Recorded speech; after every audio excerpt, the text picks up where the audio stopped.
آج ہم ایک ایسی کتاب پر بات کرنے والے ہیں جسے صرف کتاب کہنا شاید شاید اس کے ساتھ نہ انصافی ہو۔ یہ ایک پورا فلسفہ ہے، ایک موومنٹ ہے۔ نیپولین ہل کی سوچئے اور امیر بنیے۔ جی، اور اس کا عنوان جتنا سیدھا ہے نا، اس کے اندر کی حکمت اتنی ہی گہری ہے۔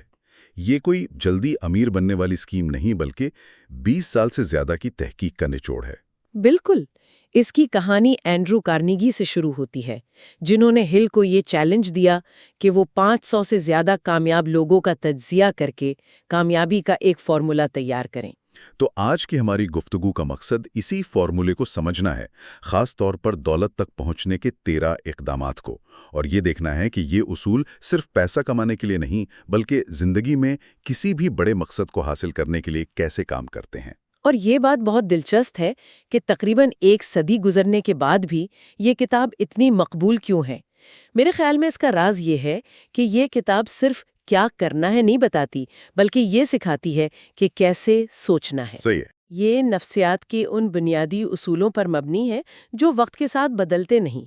یہ اس خیال پر قائم ہے کہ ہماری سوچیں وہ ایک طاقت ہے جو حقیقت کو تشکیل دے سکتی ہیں، بشرطے ہاں انہیں صحیح طریقے سے استعمال کیا جائے۔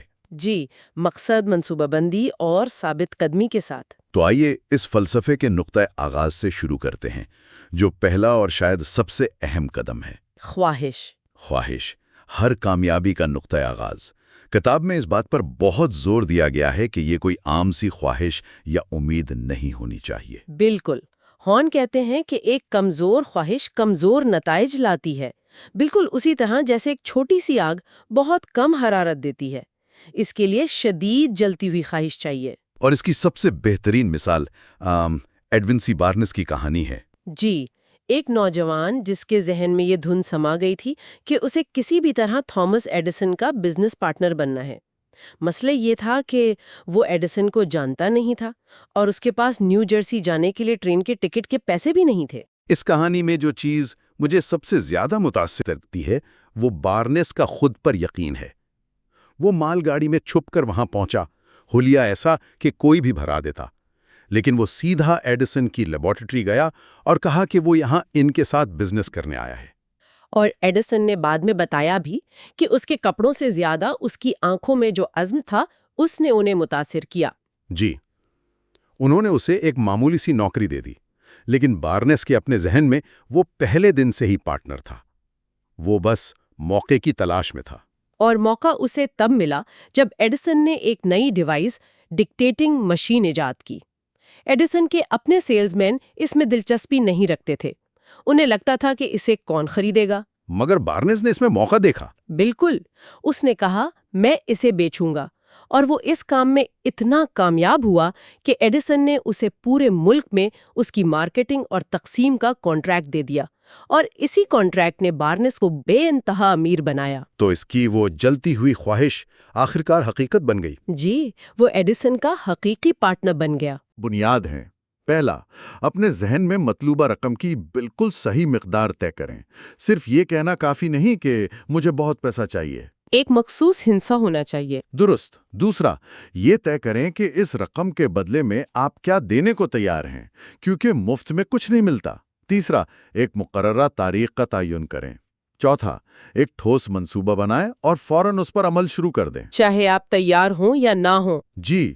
اور پانچواں، یہ سب کچھ یعنی رقم، تاریخ، آپ بدلے میں کیا دیں گے اور منصوبہ ایک کاغذ پر صاف صاف لکھ لیں۔ اور چھٹا قدم، جو شاید سب سے طاقتور بھی ہے، کہ اس لکھی ہوئی تحریر کو روزانہ 2 بار بلند آواز سے پڑھنا ہے، صبح اور رات۔ اور پڑھتے وقت یہ تصور کرنا، محسوس کرنا اور یقین کرنا ہے کہ وہ دولت پہلے ہی آپ کی ہے۔ بہت سے لوگ اسے صرف مثبت سوچ سمجھتے ہیں، افرمیشنز، لیکن یہ اس سے زیادہ گہرا ہے نا؟ بہت زیادہ۔ یہ آٹو سجیشن کا عمل ہے، یعنی اپنے لاشعوری ذہن کو ایک واضح حکم دینا۔ جب آپ بار بار ایک ہی خیال کو جذبات کے ساتھ دہراتے ہیں تو آپ کا لاشعور اسے ایک حقیقت کے طور پر قبول کر لیتا ہے۔ یہ اپنے ذہن کو کامیابی کے لیے پروگرام کرنے جیسا ہے۔ ٹھیک ہے، تو خواہش کا مرحلہ تو واضح ہو گیا، لیکن اس پروگرامنگ کے راستے میں سب سے بڑی رکاوٹ ناکامی ہوتی ہے۔ اکثر لوگ ایک دو بار ناکام ہو کر ہمت ہار جاتے ہیں۔ بالکل، اور اسی کے لیے کتاب میں وہ مشہور کہانی ہے سونے سے 3 فٹ دور۔ ثابت قدمی کی اہمیت۔ جی ہاں، یہ کہانی اس بات کی مثال ہے کہ زیادہ تر لوگ کامیابی کے کتنے پہنچ کر ہار مان لیتے ہیں۔ کہانی آریو ڈاربی کی ہے، جو اپنے چاچا کے ساتھ سونے کی تلاش میں نکلا۔ اور انہیں سونا مل بھی گیا تھا۔ جی، انہیں سونے کی ایک رگ مل گئی۔ انہیں لگا کہ ان کی لاٹری نکل آئی ہے۔ انہوں نے پیسے ادھار لے کر جدید مشینری خریدی، سب کچھ بہترین چل رہا تھا کہ اچانک سونا غائب ہو گیا۔ وہ کھدائی کرتے رہے لیکن کچھ نہ ملا۔ آخرکار انہوں نے ہمت ہار دی اور اپنی ساری مشینری ایک کباڑی کو چند $100 میں بیچ کر گھر واپس آ گئے۔ لیکن اصل کہانی یہاں سے شروع ہوتی ہے۔ اس کباڑی نے ایک کان کنی کے انجینئر سے مشورہ کیا۔ انجینئر نے جگہ کا معائنہ کیا اور بتایا کہ سونے کی وہ رگ صرف 3 فٹ کے فاصلے پر دوبارہ موجود تھی، جہاں ڈاربی نے کھدائی روکی تھی۔ صرف 3 فٹ؟ اور اس کباڑی نے وہاں کھدائی کی اور لاکھوں ڈالر کا سونا نکالا۔ ہم سب نے شاید کبھی نہ کبھی کسی پروجیکٹ کو ختم ہونے سے ذرا پہلے چھوڑ دیا ہوگا، یہ سوچے بغیر کہ ہم سونے سے 3 فٹ دور تھے۔ ڈاربی نے اس تجربے سے زندگی کا سب سے بڑا سبق سیکھا۔ اور پھر وہ انشورنس کے کاروبار میں بہت کامیاب ہوا۔ جی، کیونکہ وہ کہتا تھا کہ میں نے اس دن کے بعد کبھی نہیں سن کر ہار نہیں مانی۔ اسی ثابت قدمی کی وجہ سے وہ امریکہ کے چوٹی کے انشورنس سیلز مین میں سے ایک بنا۔ تو ثابت قدمی بہت ضروری ہے، لیکن ہل یہ بھی کہتے ہیں کہ صرف ضد یا محنت کافی نہیں۔ اگر آپ غلط سمت میں کھدائی کرتے رہیں تو آپ کبھی سونا حاصل نہیں کر سکیں گے۔ بالکل، اس کے لیے آپ کو صحیح علم اور صحیح لوگوں کی ضرورت ہوتی ہے۔ خصوصی علم اور ماسٹر مائنڈ کی طاقت۔ یہیں پر وہ مشہور خیال آتا ہے کہ علم طاقت ہے۔ کتاب اس سے پوری طرح اتفاق نہیں کرتی۔ جی، کتاب کا نقطہ یہ ہے کہ علم خود طاقت نہیں بلکہ ایک ممکنہ طاقت ہے۔ علم تبھی حقیقی طاقت بنتا ہے جب اسے منظم کر کے عملی منصوبوں کے ذریعے کسی خاص مقصد کے لیے استعمال کیا جائے۔ اور یہاں عمومی علم اور خصوصی علم میں فرق کرنا بہت ضروری ہے۔ درست۔ ہل کہتے ہیں کہ کامیاب ہونے کے لیے آپ کو سب کچھ خود جاننے کی ضرورت نہیں۔ ہنری فورڈ کی مثال لے لیں، اس کی رسمی تعلیم بہت کم تھی، لیکن اس نے اپنے ارد گرد ایسے ماہرین کو اکٹھا کیا تھا جن کے پاس وہ سارا خصوصی علم تھا جس کی اسے ضرورت تھی۔ اور یہیں سے ماسٹر مائنڈ کا تصور سامنے آتا ہے، جو میرے خیال میں اس کتاب کے سب سے طاقتور آئیڈیاز میں سے ایک ہے۔ بلا شبہ، ماسٹر مائنڈ کی تعریف کچھ یوں ہے: 2 یا 2 سے زیادہ لوگوں کا اتحاد جو ایک خاص مقصد کے حصول کے لیے ہم آہنگی کے جذبے کے ساتھ علم اور کوشش کو یکجا کرے۔ اس کے 2 پہلو ہیں۔ ایک تو ظاہر ہے معاشی ہے کہ آپ دوسروں کے تجربے اور علم سے فائدہ اٹھاتے ہیں، لیکن دوسرا پہلو زیادہ گہرا اور نفسیاتی ہے۔ ہل کا دعویٰ ہے کہ جب 2 یا زیادہ ذہن ہم آہنگی کے ساتھ مل کر کام کرتے ہیں تو ایک تیسری غیر مرئی توانائی پیدا ہوتی ہے۔ اور اسی توانائی کو وہ لامحدود ذہانت یعنی انفینٹ انٹیلیجنس سے رابطہ کرنے کا ذریعہ کہتے ہیں۔ یہ تصور کچھ لوگوں کو غیر حقیقی لگ سکتا ہے۔ دیکھیں، اسے سمجھنے کا ایک آسان طریقہ ہے۔ اسے ایسے سمجھیں جیسے 2 موسیقار مل کر کوئی دھن بنا رہے ہوں۔ وہ مل کر جو چیز تخلیق کرتے ہیں وہ ان میں سے کوئی بھی اکیلے نہیں بنا سکتا تھا۔ ان کے ذہنوں کے ملاپ سے ایک تیسری چیز وجود میں آتی ہے جو ان دونوں سے کہیں زیادہ ہوتی ہے۔ ایک اچھا ماسٹر مائنڈ گروپ آپ کو وہ آئیڈیاز دے سکتا ہے جو آپ اکیلے کبھی نہیں سوچ سکتے تھے۔ بالکل۔ لیکن ان تمام اصولوں پر عمل کرنے کے لیے، چاہے وہ خواہش ہو، ثابت قدمی ہو یا ماسٹر مائنڈ بنانا ہو، ایک بہت بڑی رکاوٹ ہے جس سے عبور کرنا ضروری ہے، اور وہ ہے خوف۔ جی، خوف پر قابو پانا۔ 6 بھوتوں کو کیسے ہرایا جائے؟ ہل نے کامیابی کے 6 سب سے بڑے دشمنوں کی نشاندہی کی ہے، جنہیں وہ خوف کے 6 بھوت کہتے ہیں۔ ان کے مطابق جب تک ان بھوتوں کو شکست نہ دی جائے کوئی بھی شخص حقیقی کامیابی حاصل نہیں کر سکتا۔ یہ 6 بھوت کون کون سے ہیں؟ غربت کا خوف، تنقید کا خوف، بیماری کا خوف، محبت کھونے کا خوف، بڑھاپے کا خوف اور موت کا خوف۔ اور یہ خوف براہ راست ان 6 اقدامات کو کمزور کرتے ہیں جن کا ہم نے شروع میں ذکر کیا تھا۔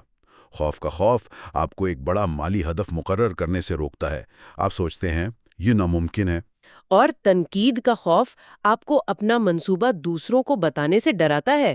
آپ سوچتے ہیں لوگ کیا کہیں گے، وہ میرا مذاق اڑائیں گے۔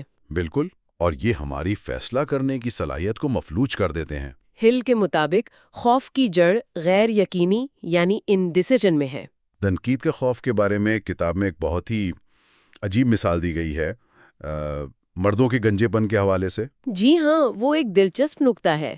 ہل کا دعویٰ ہے کہ مردوں کے گنجے پن کی ایک وجہ یہ ہے کہ وہ معاشرے میں فٹ ہونے کے لیے اور تنقید سے بچنے کے لیے تنگ ہیٹ پہنتے ہیں، جو سر میں خون کی گردش کو روک کر بالوں کی جڑوں کو کمزور کر دیتے ہیں۔ اب اس کی سائنسی حیثیت پر بحث ہو سکتی ہے، لیکن بات سمجھ میں آتی ہے کہ ہم دوسروں کی رائے کے خوف سے کتنے غیر منطقی کام کر جاتے ہیں۔ بالکل۔ تو ان خوفوں پر قابو پانے کا طریقہ کیا ہے؟ کیا یہ ممکن بھی ہے؟ کتاب کا سب سے بنیادی اور امید افزا پیغام یہی ہے کہ انسان کو کائنات میں صرف ایک چیز پر مکمل کنٹرول حاصل ہے، اور وہ ہے اس کی اپنی سوچ۔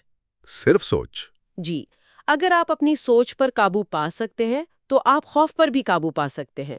خوف کوئی ٹھوس چیز نہیں، یہ صرف ایک ذہنی حالت ہے۔ جب آپ ایک واضح مقصد رکھتے ہیں، ایک ٹھوس منصوبہ بناتے ہیں اور فوری فیصلے کرنے کی عادت ڈالتے ہیں تو غیر یقینی اور شک کی گنجائش کم ہو جاتی ہے۔ اور جہاں شک نہیں ہوتا وہاں خوف پنپ نہیں سکتا۔ بالکل، فیصلہ کرنا خوف کا سب سے بڑا دشمن ہے۔ تو اگر ہم آج کی گفتگو کو سمیٹیں تو کامیابی کا یہ فارمولا ایک زنجیر کی طرح ہے۔ پہلی کڑی ہے ایک شدید جلتی ہوئی خواہش، دوسری کڑی ہے ثابت قدم رہنا، یہ یاد رکھتے ہوئے کہ آپ سونے سے صرف 3 فٹ دور ہو سکتے ہیں، تیسری کڑی ہے ہم خیال لوگوں کا ماسٹر مائنڈ گروپ بنانا، اور ان سب کڑیوں کو جو چیز جوڑ کر رکھتی ہے وہ ہے ٹھوس فیصلوں کے ذریعے خوف کے بھوتوں پر قابو پانا۔ آپ نے بہت خوبصورتی سے اس کا خلاصہ کیا، اور یہ یاد رکھنا بہت ضروری ہے کہ یہ کوئی جادو کی چھڑی نہیں ہے، یہ عملی اصولوں کا ایک مجموعہ ہے جس کے لیے خود پر قابو، نظم و ضبط اور مسلسل محنت کی ضرورت ہے۔ جیسا کہ کتاب کا ایک مشہور جملہ ہے، ہمت ہارنے والا کبھی جیتتا نہیں اور جیتنے والا کبھی ہمت نہیں ہارتا۔ یہ اصول آج بھی اتنے ہی سچے ہیں جتنے اس وقت تھے۔ آج کی گفتگو کو ختم کرنے سے پہلے ہم سامعین کے لیے ایک سوچ چھوڑنا چاہیں گے۔ کتاب یہ دعویٰ کرتی ہے کہ ہمارا دماغ سوچ کے لیے ایک براڈ کاسٹنگ اور ریسیونگ اسٹیشن کی طرح ہے۔ اگر ہم واقعی یہ مان لیں کہ ہماری غالب سوچیں مسلسل نشر ہو رہی ہیں اور اپنے جیسے حالات کو اپنی طرف کھینچ رہی ہیں، تو آج ہم کائنات میں کون سی ایک سوچ نشر کرنا چاہیں گے؟